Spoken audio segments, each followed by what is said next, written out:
நிச்சயமான ஜீவியமாக உன் ஜீவியம் இருக்கணும்.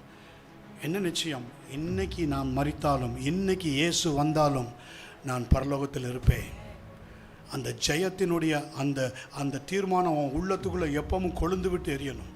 அதிலிருந்து தான் வார்த்தை வரும், அதிலிருந்து தான் பிரசங்கம் வரும், அதிலிருந்து தான் ஜீவன் வரும், அதிலிருந்து தான் ஆசீர்வாதம் வரும், அதிலிருந்து தான் அறிவுரை வரும், அதிலிருந்து தான் அட்வைஸ் வரும். அதை கேட்குறவங்க தான் மனம் திரும்புவாங்க. பிசாசு அவ்வளோ சீக்கிரம் விடாது.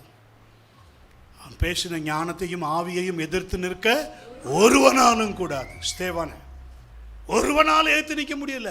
காரணம் என்ன? சாட்சியை பிரசங்கிக்கிறான். தேவனால் பிறந்ததாக இருக்கிறவன் தன்னை காக்கிறான், காத்துக்கொண்டு பிரசங்கிக்கிறான்.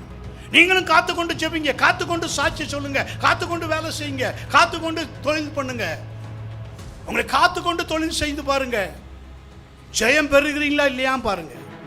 ஆவிக்குரிய ஜீவனா நீங்கள் வெறும் பரலோகம் போகிறதுக்கு உண்டான அதுக்கு மட்டும்தான், அது வரைக்கும் இந்த பூமியில் நஷ்டப்பட்டு கஷ்டப்பட்டு குஷ்டப்பட்டு கிடக்கணும்னு நீங்கள் நினைச்சிட்டிங்கன்னா அது உங்களுடைய இமேஜின்.